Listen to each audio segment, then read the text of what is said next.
Hey everybody, this is Alex Merced from alexmercedcoder.com. Welcome to my third video on Ruby on Rails. This is using Ruby on Rails version 6. So last time we talked about resources and creating using resources to create full CRUD routes on a thing. So now we're going to talk about how to create a model. So we used resources to create a full set of we generated a resource on cats, and we manually created a resource on dogs. So the dogs resource, since we manually created it, we haven't created the model yet. So I want to kind of walk through that. So it would just be Rails generate model, then the name of the model, which would be, generally you want to do this like, uppercase and singular, okay, because it'll add the S where needed.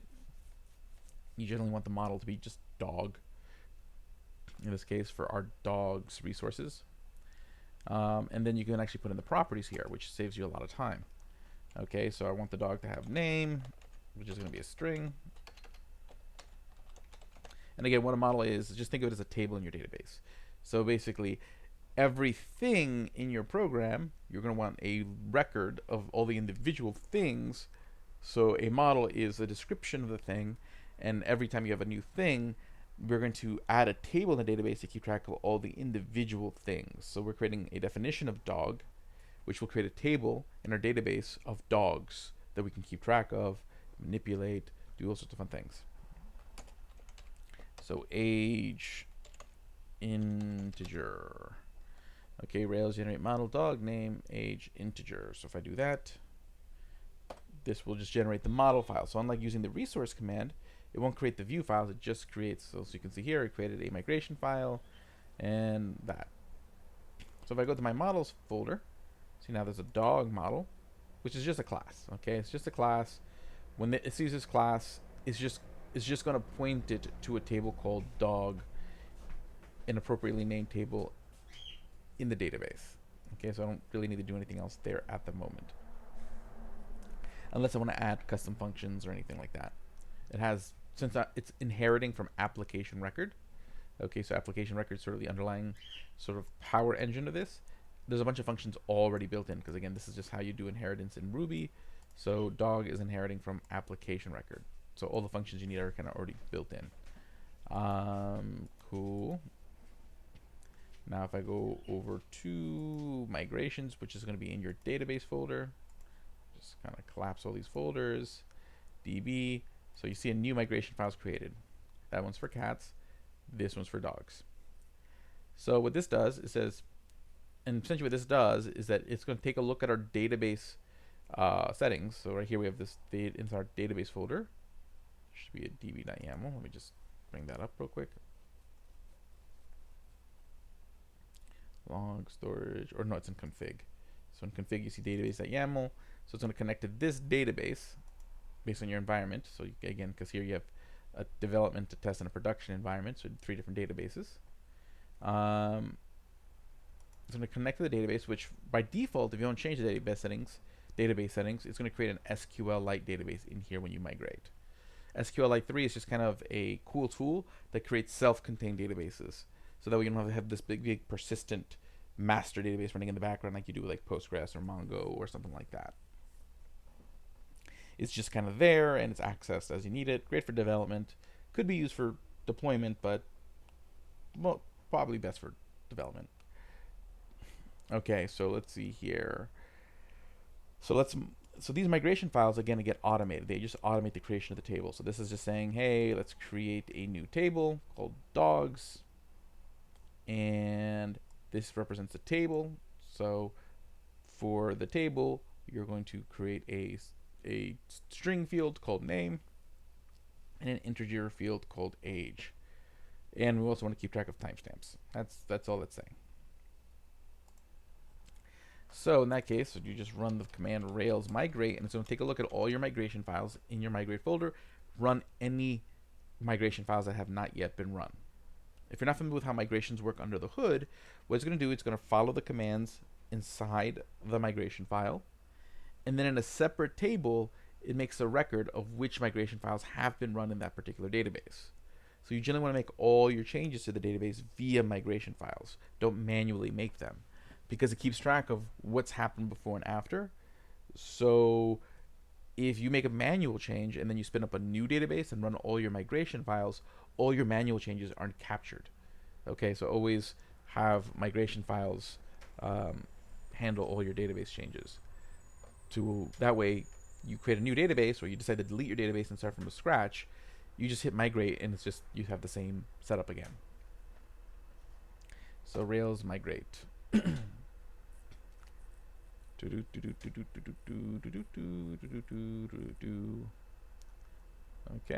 yeah, it looks like it might have errored. So let's see why. Know how to build task migrate. Oh, yeah. It's Rails database, and then for our database, we're making the command migrate. Tough to keep all these different frameworks straight sometimes. Rails DB migrate. And again, you can always just do Rails help when you're not sure about commands. It's not too bad.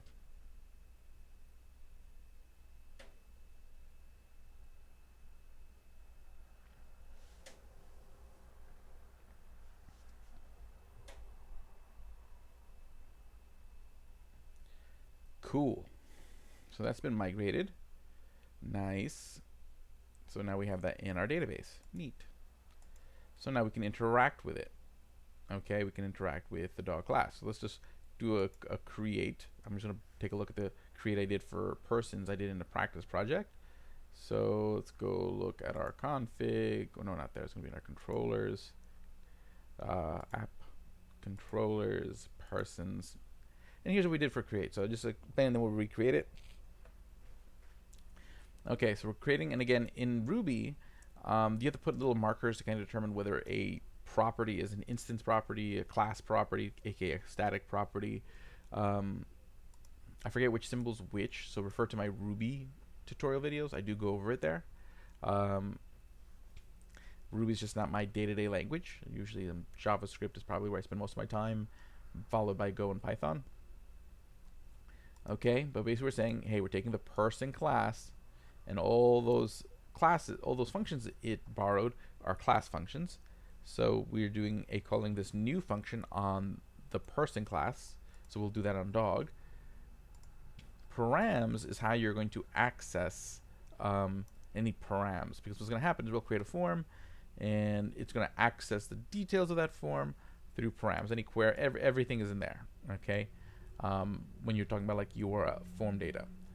And we're saying we're going to require a person, so we're expecting that a person is going to be in the params, and we only want to allow the usage of the name, and this is like a security feature. So you could just do params and then square brackets and put person, but the problem is it'll be like, hey, you never gave me permission to use this data. So you have to sit there and say, hey, we want to use this, and we only want to use this data from that, because you're going to get a much bigger hash from the form. So let's actually build up to that. But that creates a person, this function here. Then here this verifies is that we saved it to the database, and this redirects them back to the index route. Okay, so it just redirects them back to person. Okay. Okie dokie, so let's kind of do that in dog. But first we have to build the route, so I'm actually going to borrow the view that we have for person, so just to kind of show you how this works, and we'll walk through it. Okay, go to practice, head over to dog. So let's head over to app views, dogs, new file, new.html.erb.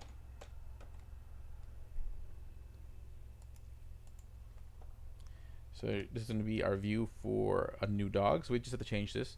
So form with scope. Technically, the scope of this is the dog's resource. So we got to use the dog symbol. Anywhere that dog symbol is used, it just knows that, hey, we're referring to this resource you created. It's just the way Ruby's wired. Okay. URL. Well, we have to use the dog's path. And local true, do a form, that's fine. And then here we just have a very simple form. And you have special syntax for creating form in Ruby's templating language. So form.label just means you're going to do a label field that's connected, that's called the name field. So called field, text field, and it's a text field called name. So this is a label, and this is a text field, and they both have the name. Form label, and it's a number field. So this is where we're going to put in a number. Those are called age, and then we have our submit button. And by default, our submit button will submit to the create route, unless we specify otherwise, but that's another story for another day. Okay, so we hit, once it's saved, so new.html.erb, I think we're good. So let's do Rails server.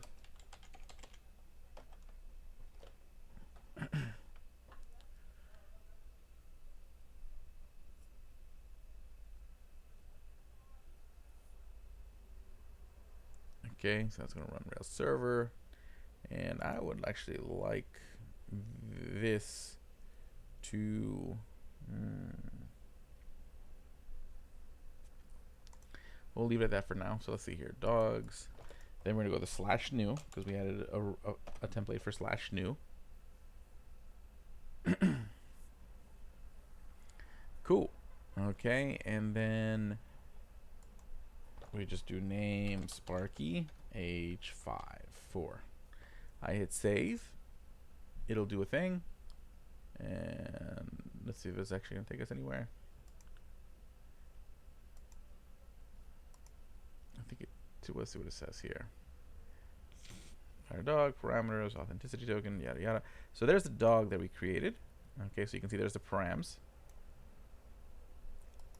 No template found for dogs controller create rendering head, no content.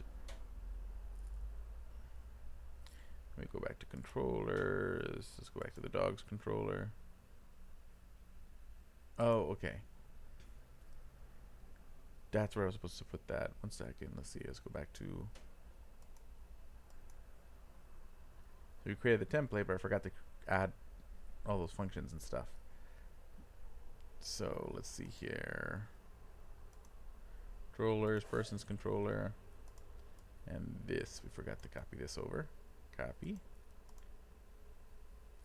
to our dogs controller. Dogs controller. And it's going to be under create. So when we hit the form, it hit the create route, but didn't know what to do. So at dog, because we just want to call it a dog for semantic reasons.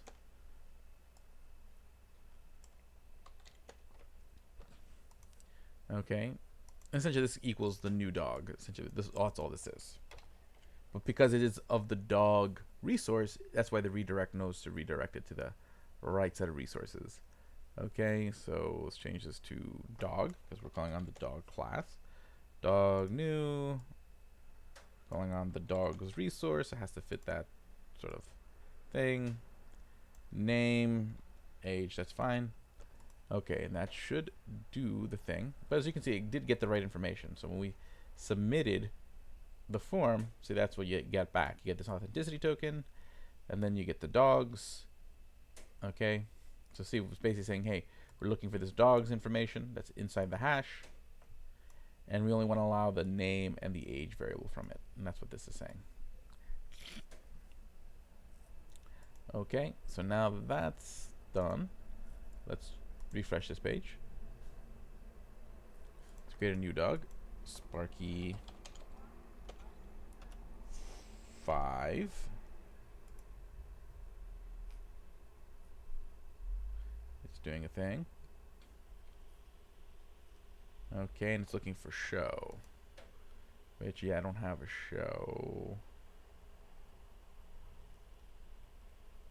This is what I need. I need to have a show, so I need to add def show, and then I need to have a new file, show.html.erb,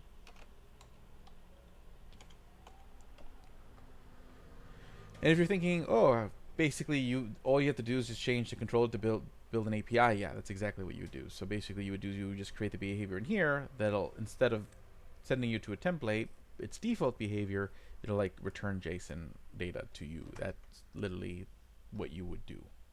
Okay, so creating an API is pretty straightforward in Ruby. Okay, cool. But then this would be our show route. I'm just gonna put like an h1 help. h1, you made a dog. h1. Okay, so that's saved. Let's go back.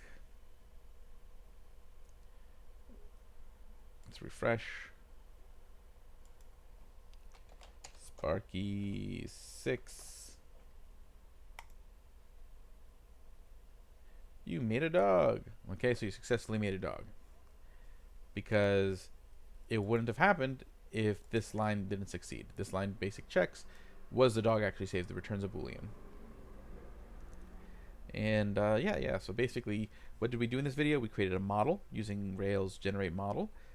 We migrated that model, so that way that table's in our database, and then we started using the resource to start creating our routes. So we'll do some more stuff in the next video, but hey, we're chugging along. Okay, so and then see the appreciation for how quickly Ruby lets you do things. Okay, which is nice, which is why Ruby on Rails is such a big deal.